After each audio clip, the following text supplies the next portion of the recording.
Hey, you guys, it's Andrea with From Mrs. to Ms. I am here today with a wonderful woman named Kel Cal. Hi, Kel. How are you? Hello, I am fantastic. How are you, Andrea? I am great. I am great. So, to introduce you guys to Cal, she is an aspiring mindset coach, an author, and the insightful voice behind the love this Dear Dumb Bitch podcast. Hell yeah.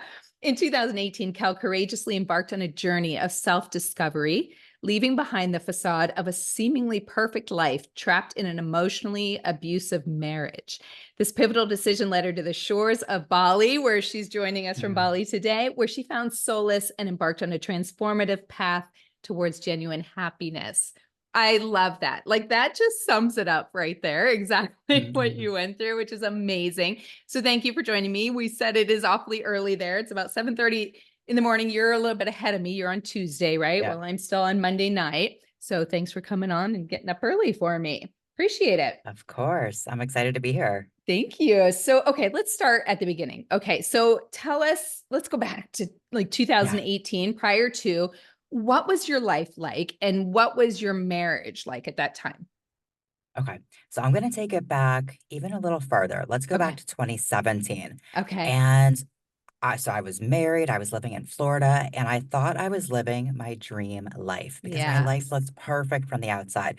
Like I said, I lived in sunny South Florida. I lived in this beautiful home that I remodeled to perfection. I had a successful business, lots of money in the Mm, bank. I had six-pack abs and perfectly styled blonde hair. I drove a Porsche. Like I had all the yes. things. Everything that everybody And wants and dreams of. yes. Yeah. And inside I was miserable. I was miserable. And I had this feeling. I was like, I thought I'd be happy by now. And Yeah. I knew the marriage that I was in was not healthy. I did Hmm. not realize how not just toxic, but truly abusive it was until I Oh, really left and I had more clarity and perspective because when you're in it, it's an absolute haze. yeah. But but I had this sensation of just feeling like I was drowning every Mm. single day of my life. And I actually initiated leaving the marriage in December of 2017. I call that the day that my intuition took over because Oh my gosh. I had no plan whatsoever to initiate ending the marriage, but my intuition had other Just plans for did. me. Now, And was that it, was, can yeah, I just ask real quick, was it like, was yeah, it emotionally abusive, physically, all of the yeah, above, kind of everything? yeah. Oh, Yeah, yeah. no. So it was never physically abusive. It was Okay. just extremely emotionally abusive. So Yeah. gaslighting, manipulation, control, isolation, like every aspect of emotional Yeah. abuse. And what was he like? What was your ex-husband like? What was his traits that he had? Was there anything good?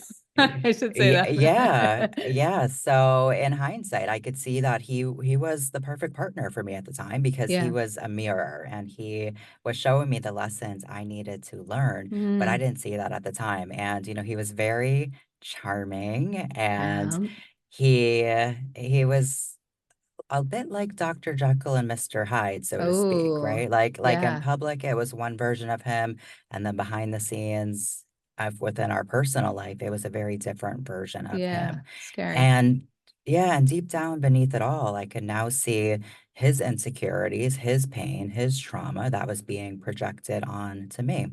Hmm. Wow. And so this took you a while to kind of see this and come to light, right? Because you're probably Yeah, caught up in all the good stuff. I'm sure there was a lot yeah, of good stuff, but the bad really outweighed. So, okay. So yeah. sorry I cut you off. So back to your day of intuition. Yeah, and well, and just to expand on what you said, that's the thing with these types of relationships. They Hmm. aren't bad 100% of the time, which Hmm. makes it very, very challenging because it has the highs and the lows, Yeah. and that's part of the abuse cycle. And you actually become addicted to that. You can become biochemically addicted to the abuse patterns to where you're actually addicted to another person, which is Yeah. a very complicated experience. But Yeah. yeah, on that day, I told the then abusive, now ex-husband that I wanted a divorce, Hmm. but I did not commit to leaving at that point in time, and things did not get better. Oh Shocking, I'm sure. no. But Yeah. everything just escalated and amplified until it got to the point going to like March of 2018. So about Yeah. 3 months later, where I just felt like I needed to escape, like Oh, immediately wow. leave. I felt like I could not stay in my life a You're second longer. suffocating. Yep. Yes, yeah. Yeah. So I took what was supposed to be a 2 week trip to visit my sister in Seattle, Washington. Yeah. And it was on that trip that I made the decision I knew in my heart and soul I needed to make, which was to not only leave the marriage, but to move across the country and reset my life in Wow. every possible way. Wow. Okay, so I'm going to go back to your day of intuition because I want to get like a Yeah, little bit more granular. So yeah. so you just woke up that day and you were like, something is telling me I got to get out of this. Like I've had enough. Uh, Is that kind of how you y- felt, or was it? y- Yeah, it Yeah. was truly a divine intervention because Wow. I'm a planner. I like to know what's happening now, next, after that, plans A, B, C, and D, all of them. Yeah. And there was no plan that morning. Like literally it just happened. And it was something that I was thinking about Yep. because I was so unhappy and I knew it's not the life I wanted to live. But Hmm. I was terrified. Like the thought Mm. of having that conversation was my greatest fear Yeah. for many reasons. Right. Okay. So then you said it kind of continued on. You actually didn't leave. So Yeah. what happened when you confronted him on that day that you felt this way? Did you actually confront him and say, I've had it, I'm going to do this, or how did that go about? Yeah, in December when I kind of initiated leaving but Yeah. didn't commit to leaving. Yeah. Yeah, Yeah. yeah. So I basically just said, I'm not happy in our relationship and Yeah. I want a divorce. And then like the mind games came in and Oh, it was yeah. just twisted around. And after the conversation, I felt more confused than ever before. Mm. Oh my gosh, that sucks. That's just such a terrible feeling to be, because you get all of that courage up to actually say something and Yeah, do it, and then to have them twist it around and probably put it back on you. And now you're feeling like, what am I doing? Should I be leaving yeah, him?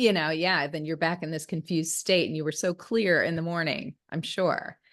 yeah, Okay. So those couple weeks then, or I'm sorry, it was a couple months, right? You said up yeah, until like March of yeah. 2018, everything just kind of went back to the way it was before you said anything. Oh, yeah, except it was actually way worse because Yeah. everything just amplified. And it went from me wanting a divorce to if I don't change, then he's gonna leave me. And I was so terrified. I was stuck. Ah, And it was, I mean, I was a very different version of myself. I can still remember like feeling so trapped in my yeah. own life and so afraid to leave the marriage, so afraid to stay in the marriage. I was truly just living in this place of fear and survival.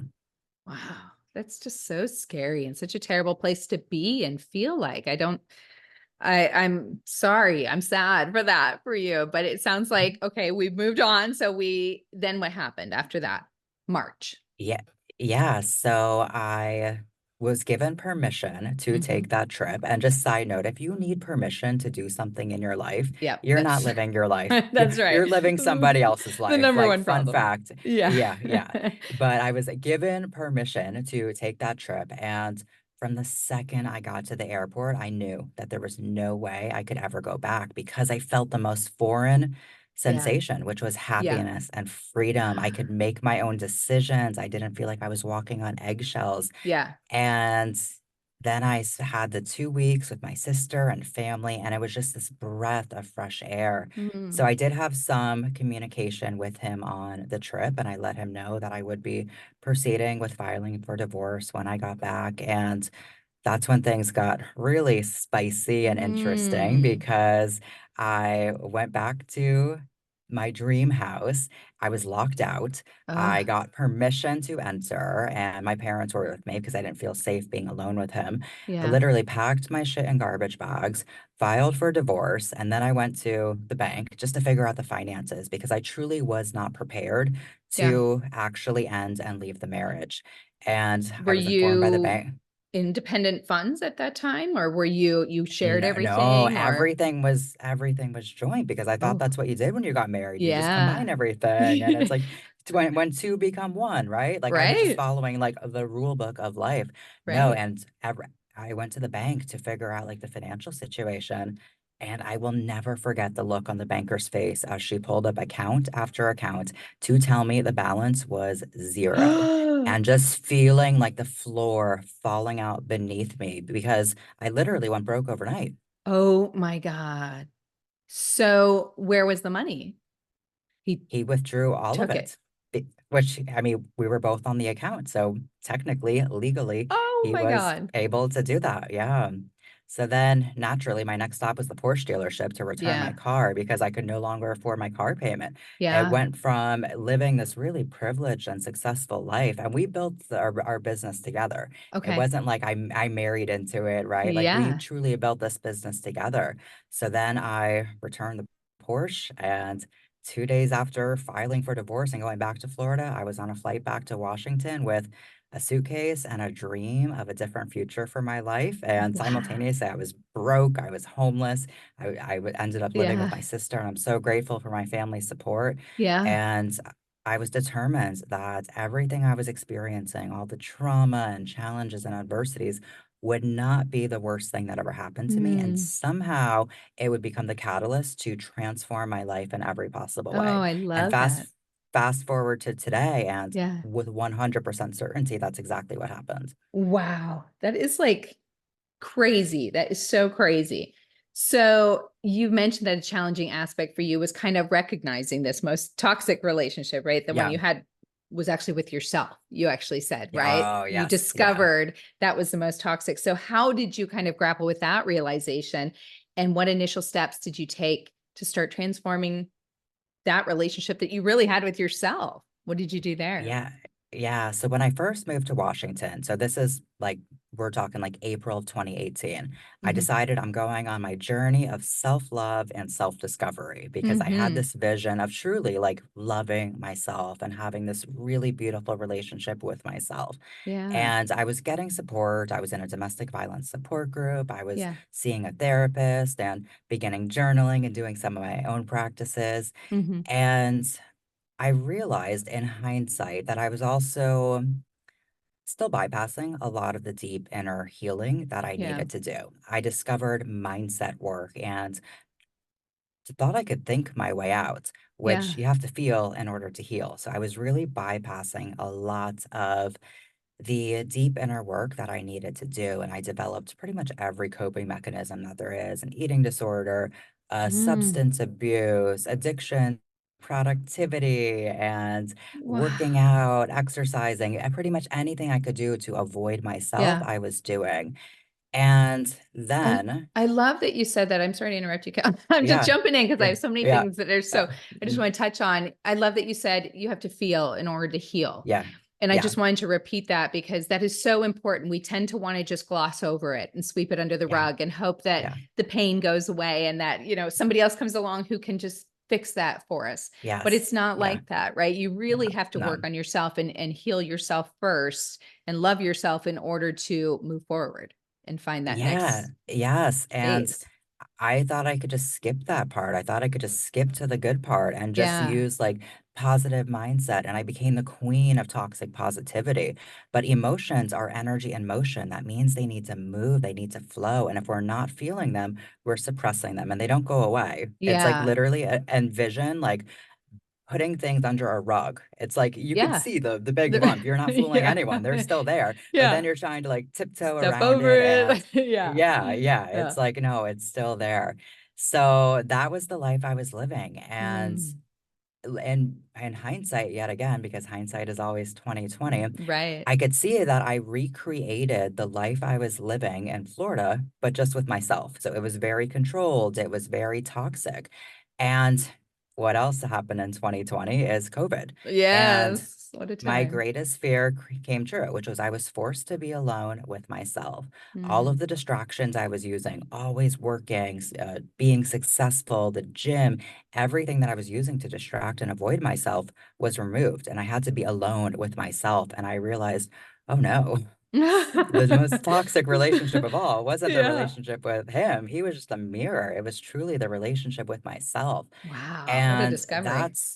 that's why I know that was like plot twist moment right there. Yeah. And that's really when I began to not even consciously at the time, but just I began to implement all of these practices that allowed me to begin to heal my nervous system, to connect with myself on Mm. deeper levels, to just be present with myself, and to actually begin to see what I had been avoiding that whole time.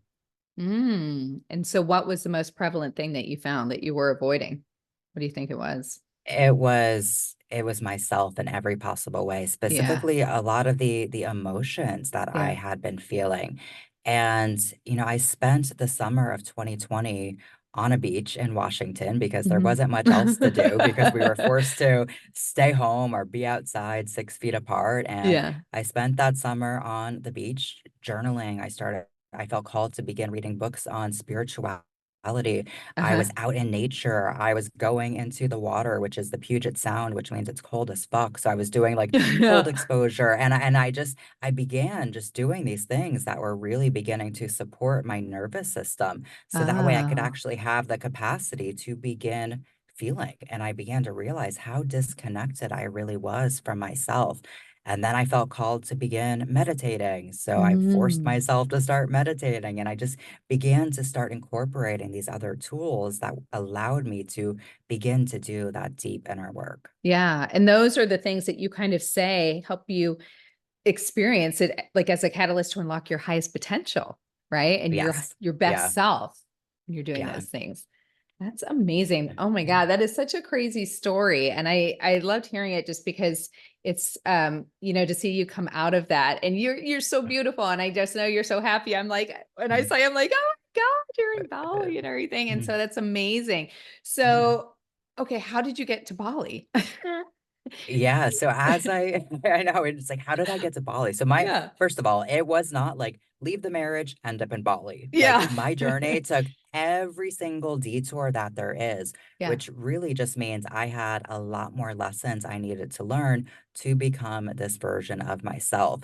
So I would say my journey really took a deeper dive starting in around 2020, and that's when I really began to build my and develop my spirituality and Hmm. connect with myself on deeper levels and to discover my truth and my purpose and really build the relationship with my intuition. And then let's fast forward to, so I was doing real estate at the time. And Hmm. then the more I began to connect with myself and to really develop and discover my purpose, I realized I was not put here on this earth to sell houses. I Yeah. could, I could do it really well. I built a real estate business in Florida, rebuilt it in Washington, but that's not why I'm here on this No. earth Yeah. because I'm here to share my journey, to share Yeah. the messages and lessons I've learned and support other women on their journey. So I Yeah. began building my coaching business and then decided to commit to my coaching business full time, transition out of my career in real estate, which was a challenging decision because that was my Yeah. comfort zone. I was very Yes. successful in it. I was making a lot of money, but it wasn't aligned with my heart and my Yeah. truth. And then I was looking at this girl's Instagram, Hmm. and I can still remember this moment. I was sitting on my couch in my condo in Washington, and I was in a coaching program at the time, and she was in like a previous round of the coaching program. So I Hmm. kind of just was familiar with her, but I was looking at her Instagram. She was from the UK and Hmm. living in Bali. And I'm like, that's cool as shit. She's Yeah. living her life, building her dream business. And I'm like, that's awesome. And then I heard this voice, clear as day, say, you could do that. And I'm like looking around, I'm You like, who too can said be in Bali. that? Yeah. And I'm like, oh, wait, that's my intuition. And also, Yeah. I could do that. Like, there's no Yeah. reason why I couldn't. And then I'm like, oh, well, fuck. I'm like writing into my journal, trying it on for size. I live Yeah. in Bali. And I'm like, oh, it fits. And then I'm like, all right, I guess I'm moving to Bali. I'm moving across the What? world to a country I've never been to because I've ignored my intuition enough in my life to know that Yeah. I should not ignore my intuition. Oh my gosh. So how long from that point until you just went? Yeah. Yeah. So that was in July of Uh-huh. 2022.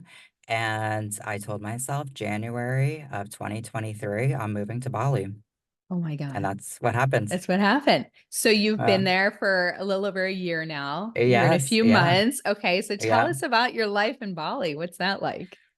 Oh, Bali is the most magical, magical place. It makes complete sense why I am meant to be here. And Yeah. it's very much, it's a portal. So I feel like I've lived multiple lifetimes since I've Hmm. been here because I have learned so much about myself and I've gone so much deeper within my own healing and my own transformation. And the deeper that I go within myself, the deeper I can take my clients and Yes. the women that I'm here to serve and support. I Yeah. also wrote my book here in Bali, and Yes.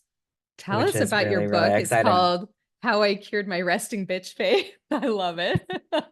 There it is. Yes, yes, I love it. What a great title. So tell us about your book.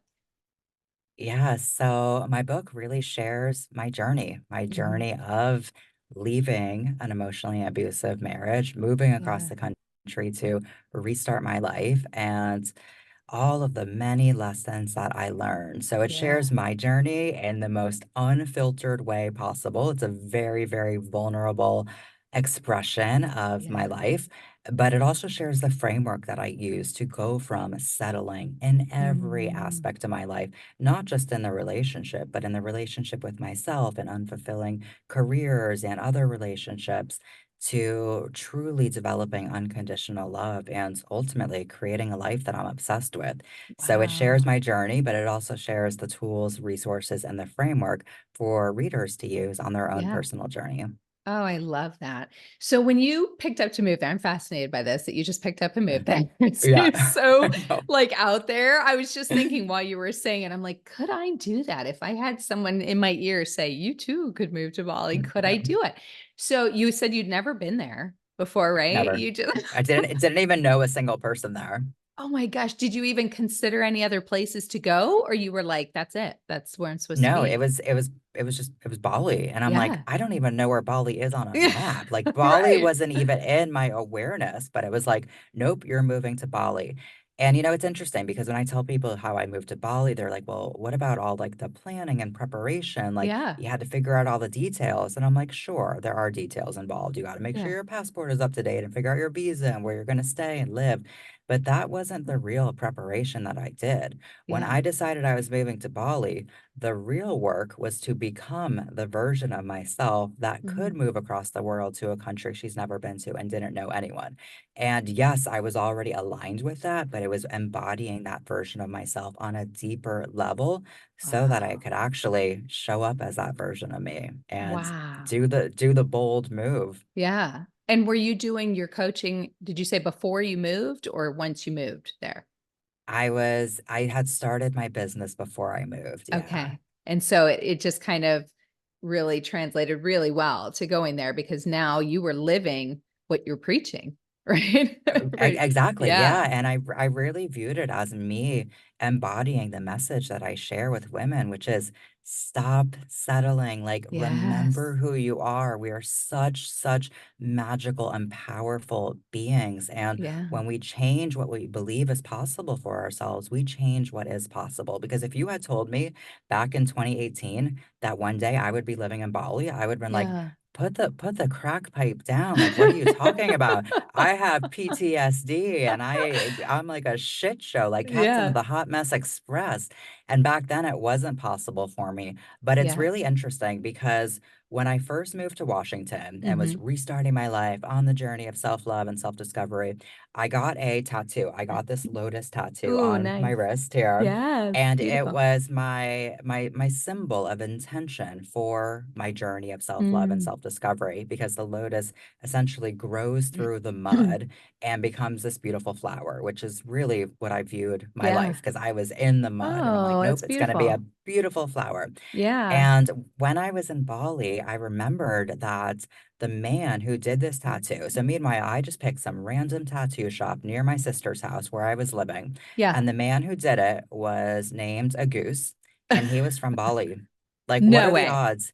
that in this small little town in Washington, there's a guy from Bali who does my tattoo. So it's like the No. universe knew this all along. Hmm. And I didn't even remember that until I was actually in Bali How because he did another cool. tattoo on my ankle. I have a palm tree tattoo. And one Hmm. morning I'm standing on the rooftop watching the sunrise, just having the most beautiful moments, looking at the palm tree silhouettes. And I'm like, that looks just like my tattoo. And I'm like, wait, a Wait. goose did that tattoo and Oh he was my from God. Bali. This was So it part of the is. divine plan all along. Yes. Wow. That is amazing. Mm. Yeah. He probably saw that same palm tree in the same sunset you were looking at. I mean, how Yeah. incredible is that? Um, It's it's yeah. amazing. It's amazing.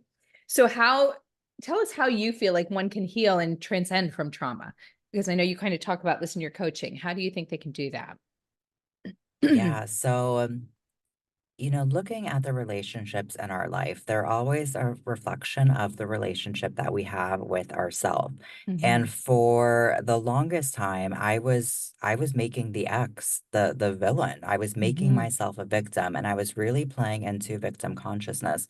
So whether you have experienced an abusive relationship or a toxic relationship or not, we were all on this journey of personal development if we choose to be, but it Yeah. requires us to really accept radical personal responsibility for our life. Because for as long as we are blaming someone or something else, we can't make changes and we're putting Right. ourselves into the box of being a victim. So whether it's we're blaming the ex or we're blaming our childhood or we're blaming our job or this or that, we can't make changes from that place. Hmm. And as a society, we have really become addicted to being the victim. We've become Hmm. addicted to disempowering ourselves because it feels good. It feels good in the moment to make it be about someone else. Yeah. But the moment that we accept that responsibility from a place of love and compassion, because if we're blaming ourselves, we're still blaming and outsourcing our power. But the Yeah. moment we recognize that we are the common denominator in our life, we look at the patterns that we're living and we do the work to heal what's beneath the patterns, that's when we actually get to make those internal changes that change our external reality. Because for most of my life, I tried to change the external. I wanted other Yeah. people to change. I tried to change the job or this or that. But changing the external reality doesn't change your internal Yeah. reality. It's the It opposite. masks You it. have to Yeah. make those internal shifts. Exactly. Yeah. And I think that is definitely the hardest part for people to understand. And it probably takes a while for it really to set in to do that because that's what we want to Mm. do. We just want to, like I said, just gloss it over. We want to mask Yeah. it by blaming somebody else or not taking full responsibility for it. And until you do that, you're never going to grow and heal from Yeah. something like that. Yeah, that's really, really, really tough. So you've talked about kind of the importance of healing your inner child and somatics. And Yes. I just wanted to say, for those that don't know, sematics refers to the study of the body as experienced from within, including the physical sensations, emotions, and movements. And so you look at that as a way to promote healing, which I love, Yes. and kind of self awareness. So tell us a little bit about that. Yeah, so inner child work and somatics were Hmm. two of the missing pieces of my puzzle of healing for quite some time. Hmm. So inner child work is really building the relationship with our inner child, which is the version of ourself that exists in our present reality, Yeah. and it's the version of ourself, usually from the ages of like 2 to 8 years old. Oh, wow. And it really coincides with our subconscious programming because that is essentially when our subconscious programming was developed. Mm. And the more that we can begin to build and cultivate a relationship with our inner child, we're able to unlock and access our subconscious and look at the beliefs. We're able to look at the pain and the emotions that child version of ourself is still holding on to, because Yeah. think about children. They are very much like me, I, mine, mine. Yeah. And that's what children do. They create different stories and narratives about the experiences that they had. Hmm. And they also really hold on to all of the emotions that they experience because they don't have the internal tools and resources to understand or process Yeah. them.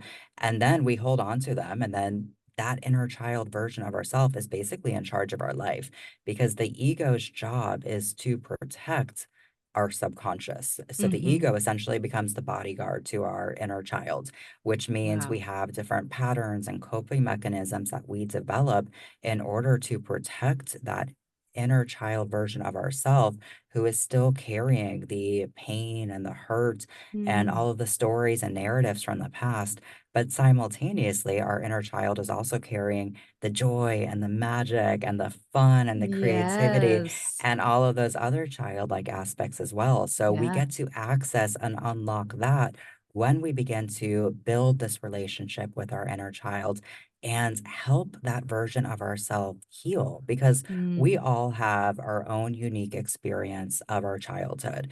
And we all have childhood trauma because Mm-hmm. that's just part of the human experience. It doesn't mean that our Yeah. parents didn't love us or they were bad parents. It just means that they were doing the best that they could, and Yeah. we had our own unique experience of childhood. Yeah.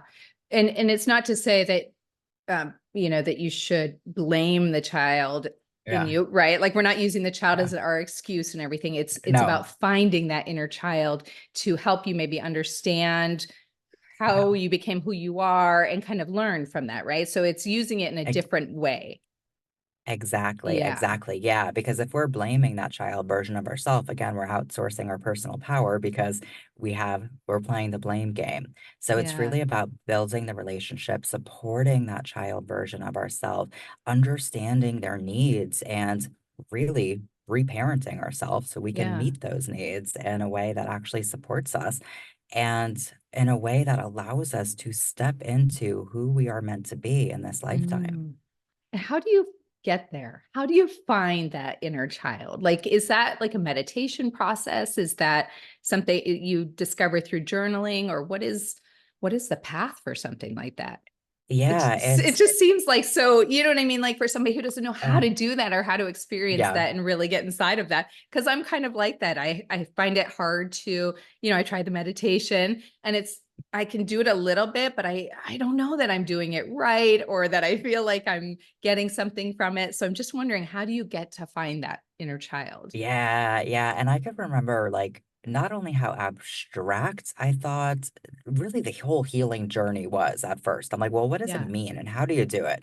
And the inner child work I also found to be not only abstract, but also just kind of weird. I'm like, "Really? You want me Yeah. to, like, have a conversation with my four-year-old self? Like, that's just Yeah. weird." But once I started to experience, like, the benefits of it, I'm like, Yeah. "Yeah, I'm gonna have a conversation with that four-year-old version of me."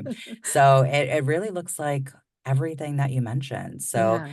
there are different meditations, and I actually have a few inner child workshops, and I love Mhm. sharing inner child work because I know how transformative it's been for me. So Yeah. creating a space to actually have a guided visualization to connect with that version of yourself, journaling, you could write a letter to that version of yourself. You could take a picture of yourself as a child and Mm. actually just begin to connect and build the relationship. I And love it.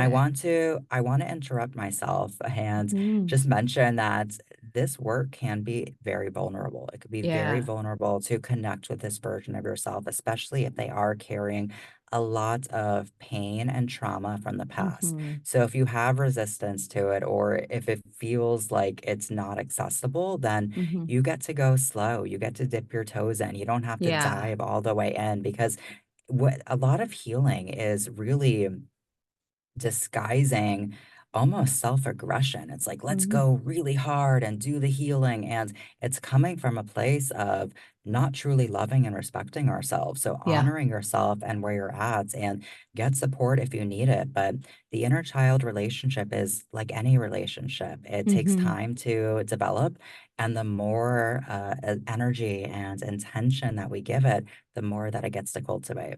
Oh, wow. Yeah, it's so neat. And I'm glad you interrupted to say that because that is so true. It's a process and it's a Yeah. marathon, right? And you just got to Yeah. go slow Yeah. and work at it and not expect. I'd be like, Yeah. okay, I talked to my inner child. What now? Yeah, I know. So you want to kind of take your time with it and really Yeah. like focus and dive into it. So that's really, really cool. So, you've said I looked through like your website and your Instagram and all that, Mm. so much beautiful stuff. And in your reflections, you noted that your ex-husband exhibited narcissistic traits. So we've talked previously on other episodes about narcissism. And it's just very fascinating to me because of how people see it in so many different ways, how somebody that is one doesn't know they are, if you can change someone that is. So I'm just asking if you can elaborate on the behaviors or actions that led you to kind of see that he Yeah. was a narcissist. And also, how did being in a narcissistic relationship impact your sense of self-worth? Yeah, yeah. So I want to start this off by saying, and I spent a long time trying to diagnose the Mhm. partner. And that was actually a coping mechanism because I was so focused on him, I got to Yeah. bypass what I was actually feeling. And Yeah. it's not our job to diagnose people. And I feel like, narcissists and narcissism, it's such a commonly used term now. And Mhm. ultimately, like it's a diagnosis that needs to be Yeah. provided by an actual like medical professional. So it's Yeah. also a very underdiagnosed condition Well, I because think everybody most has a little bit of them of narcissism in yeah, them, right? It just in yeah, very different ways, some more than others. That's the problem. yeah, for sure. Yeah. And really it's a manifestation of childhood trauma and a very diminished sense of self-worth. You hear the Mhm. term narcissist and you think, oh, they have this hyper inflated ego and they think they're awesome Mhm. and amazing. And it's actually a facade. It's actually this hyper inflated ego that is Mhm. covering up a very low sense of self-worth. Mm. And narcissists or people with a pattern of narcissistic behaviors are notorious for attracting people who identify as an empath and highly sensitive people. Mm. And this goes all the way back to Yeah. childhood, Yeah. which is why childhood trauma shows up in your romantic relationships as adults, Wow. which is why inner child healing is so important for everyone, Yeah. but especially if you have noticed a pattern of toxic relationships because what Mhm. happens is our subconscious tries to recreate the relationships that we had with our early caregivers Mhm. to then create a different outcome, to have a different resolution, except it's happening at a subconscious level. So it's really just repeating the patterns and reinforcing the underlying beliefs and trauma, which isn't actually healing. So for Yeah. me personally, I could see how I always felt responsible for the emotions of my parents growing up. I always felt like, and this is, I only see this because of the work that I've done. I had Yeah. no awareness of this at the time, but Yeah. I could see how in the marriage, I felt like if I could love the partner enough, then they would love themselves. And Yeah. I thought that relationships were a place to get love. So I thought if I could love him enough, then he would love me enough. But really, what happened was I Mm. was just abandoning myself. Yeah. And it's the perfect storm. Someone who is looking to just pull and suck love out of you, and someone with a pattern of narcissism or Yeah. narcissistic behaviors, and then Yeah. someone who is a very highly sensitive person who is really just trying to make everyone's life better and truly just wants to give love but isn't loving themselves. And it creates this really perfect storm of a situation. And the Mm. common denominator is a low sense of self-worth Yeah. because that we like attracts like. So Yep. really, the partner I was with had a very diminished sense of self-worth. And simultaneously, I had a very diminished sense of self-worth. Yeah. And that's why he was the perfect partner for me because he was a mirror. Yeah. And it's not saying that I deserved the abuse or everything that I experienced. And I'm not saying that for any of the listeners either. But Mhm. ultimately, the relationships in our life are a mirror and they're showing us what our inner reality is so that we can actually make those changes because the experience and awareness of being in a toxic relationship is Mhm. actually an invitation and a call from your soul to actually go on the healing journey and to Mm. actually do the work to evolve into the next level of yourself. Oh, wow. Wow, that was so beautifully said because and so true. We just get so lost in trying to please somebody else and take care of somebody else and do all those things and you just don't realize and recognize that the true work is within yourself, like you said, Yeah. right? Once you work on that. And and I think you've said that narcissists often seek external validation. as Yeah. well, right? So how do you think individuals can transition from relying on like this external validation to eventually fostering self-empowerment? How do they do that? Yeah, well, and this wasn't just apparent in the partner I was with. This was apparent in myself and for Mhm. most people because we're conditioned to look outside of ourselves for everything, Yeah. for self-love, for self-acceptance, for self-approval. We're looking outside of ourselves. And the thing is, like, self-love comes from ourself. Yeah. Self-acceptance comes from ourself. So it doesn't matter if we're getting it from somebody else because Right. it's not really going to be providing us what we need. So Yeah. the first step is to looking at how you are looking for that external validation and how you Mm. are prioritizing the approval of others over your own Yeah. self-acceptance And and I think and a lot really of it is social building. media too really contributes to that, right? All that the validation that we get just from posting Yeah, something, you know? yeah, and Yeah. it's really just reinforcing that conditioning. But Yeah. it's through building the relationship with yourself Hmm. that you get to actually begin to meet your own needs and develop self-acceptance, develop self-approval. So you can Hmm. think about the relationship with yourself as any other relationship, because this is something else that was very abstract for me at first. I'm like, Hmm. first of all, I didn't even know that you had a relationship with yourself, let alone that it's the most important relationship that there is because it's the Yeah. foundation for every other relationship in your life. It Yep. truly sets the standard. How you treat yourself is going to be what you tolerate from others. Yeah. So, the more that you can cultivate the relationship with yourself, the more that you're able to raise your standards for all the Hmm. relationships in your life. So, you can think about what's important to you in a relationship. It might be things like respect, communication, honesty, support, and then look at the relationship with yourself. How is the relationship with yourself reflecting these areas that you identified as Hmm. being important to you in a relationship? And then you can begin to build those aspects internally with the relationship with yourself and watch how your life begins to change because your Yeah. life is then going to be reflecting of that. Yeah. Oh my gosh. Yeah. So how has this trauma and tragedy changed your life now where you are? How is dating? Are you dating? Are you married now? Or where are you at there? And your self growth and improvement. How has that helped that? Yeah, so dating has been a journey. So when I first left the marriage, I had no business dating. So Yeah. naturally, I went on lots of dates. Yeah. And dating was very much a distraction and a coping mechanism for me and a Yep. way to seek external validation Yep. because I could just swipe and see all the guys that were liking me. And temporarily, it was a band-aid for the fact that I Yep. truly didn't like myself at that point in time. And then Hmm. I was in a relationship for about a year with the most Hmm. kind and genuine person. Like to this Hmm. day, he was just such a kind and genuine man. But relationships are always going to be our greatest classroom in life. And Yeah. there's always going to be lots of triggers, and triggers are a gift. The more that we can identify when we are triggered and use it as an opportunity to really understand what is being activated within ourselves, what we're Hmm. holding on to, what wound from the past is this triggering, then we can actually use it as an opportunity for healing.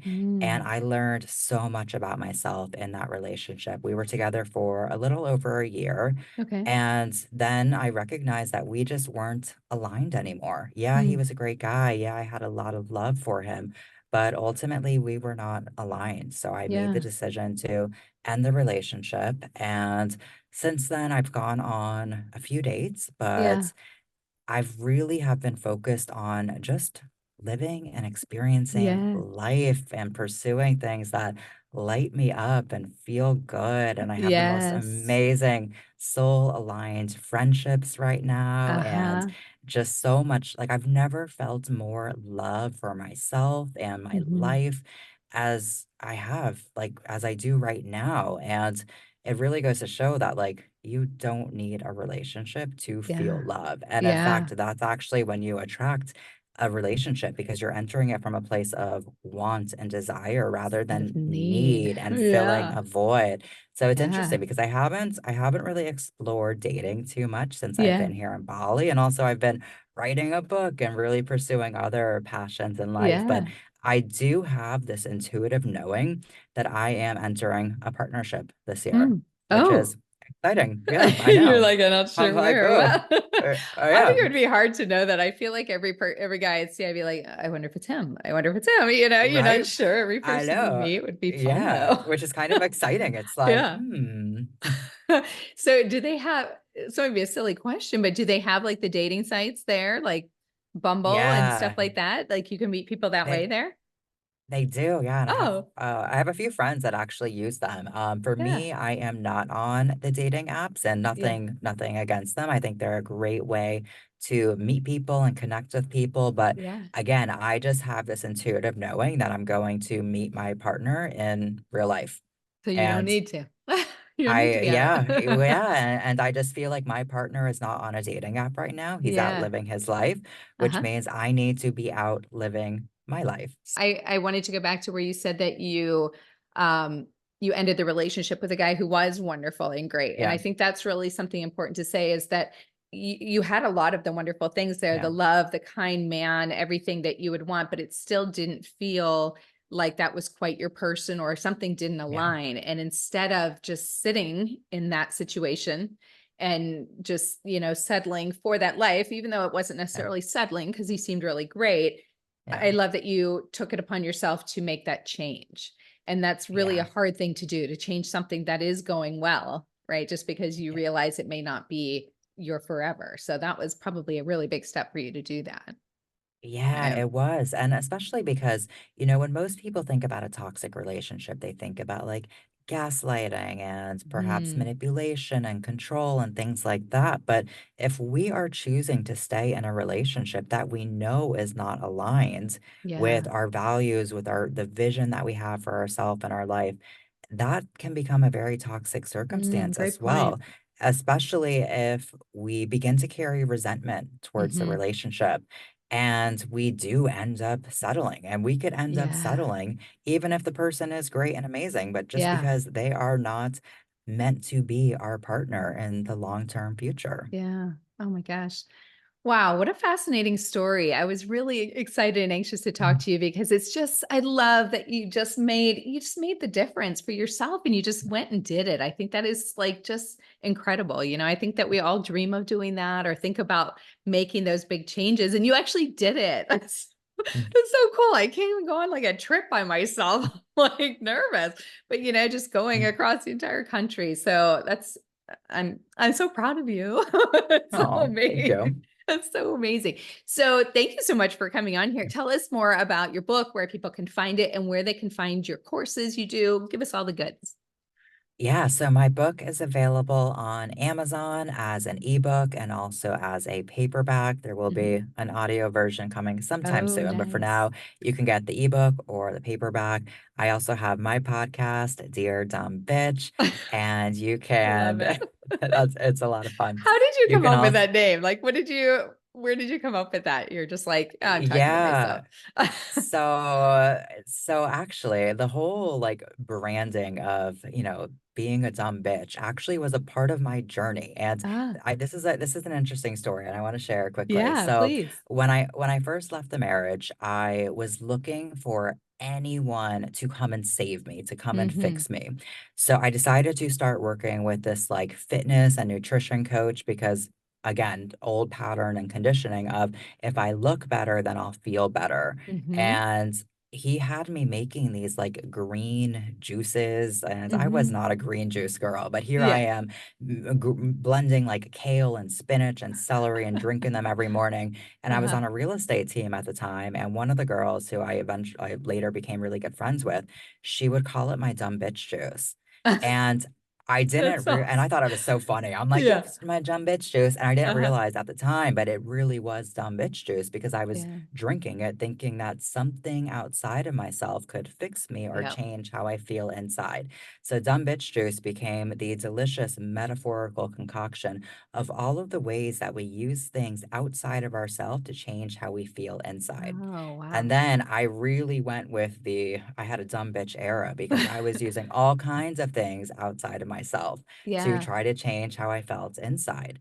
Yeah. And as I was, beginning to just like think of names for the podcast, I was like, I actually still have the voice note where I was like, just kind of like thinking out loud. And I was like, dear dumb bitch. And it's like, yes, that's it. Because we all have an inner dumb bitch who's We teaching do. us life lessons Yeah. when we actually like embrace her and pay attention and notice her. That's awesome. It's a Yeah. great story. So, okay, Uh, interrupted you. You're telling us where we can find yeah. your courses and all that good stuff. Yeah, and probably the best way to connect with me is on Instagram. I Hmm. share a lot of content on there. I love stories. I'm always on there. And I have all the information for my programs on there as well. So you can Wonderful. connect with me there at I am Kel Cal. Send me a message. I'd love to know what you thought about the episode. And if you have any Yes. questions, I'm happy to answer them. Oh, I love that. Perfect. And I'll have it in the description as well of the episode. So before you go, I like to do a little from Mrs. to Ms. fun facts, kind of this or that, would you rather relationship driven. Hmm. Okay. So I have 10 questions for you. You just tell Okay. me whichever one applies to you. Number one, would you rather have an adventurous date exploring a new city together or a cozy night in with a homemade dinner and a movie? Mm, adventurous date. Adventurous. If on a deserted island, would you rather sunset skinny dip or midnight beach bonfire? Sunset skinny dip. Would you rather date someone who shares all your hobbies and interests, but has different values, or someone with similar values, but few shared interests? Same values. Same values. And I think that's really important with the alignment Yeah. that we kind of talked Yeah. about too. Yeah. Number four, freedom with limited connection or a deep connection with compromises. Mm. Freedom with limited connection. I would say I'm going connection. Yeah, like the deep Mm. connection with a few Yeah. compromises. Yeah. Yeah. Yeah. Would you rather have an unforgettable first date but no second date or just a mediocre first date that leads to a long-term relationship? Mediocre Yeah, first date that as leads long as to a it doesn't long-term continue relationship. mediocre. Yeah. You got Yeah. to step up, mister. Number six, blindfolded surprises or playful role play. Mm. Playful role play. Oh, I think you're right. First person to ever say that. I think everybody's too scared to say it or nobody's ever done it. I've never done role play. So I don't know. I haven't either, but You that haven't just either, but it felt sounds fun. yeah. Number seven, would you rather have the ability to read your partner's mind during sex or be able to control their sensations with just a touch? Mm. Control sensations. Yeah, I like that. Trying new positions or mastering the old ones. Trying new. Yeah. Number nine, slow dancing in the living room or spontaneous dance moves in the kitchen. Oh, they both sound so, like So, such a vibe. I I'm gonna know.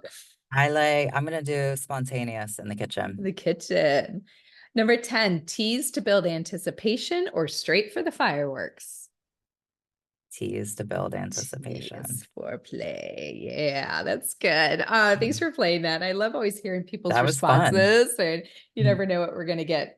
It takes a lot to think about it. But thank you once again for joining me, Cal. I love having you here. You are just radiating. I mean, you seem so happy, and that is just what we want for everybody. And that's why we keep doing these episodes just for people to learn and hear about new things and new ways and things to try. And so I hope everybody feels the same and has the same motivation that you did, to just get up and make a difference. So that's really, Yeah. really amazing. So thank you once again. And everybody, you can find this episode. It will be out a little bit later, and you can catch me on From Mrs. to Ms. on Instagram, any of the social media at from.mrs.to.ms. You can email me with any questions, concerns, or if you want to let me know how you love this episode, you can email me at info@frommrs2ms.net. And we thank you once again, Cal, for joining us. And you guys have a great week. Bye.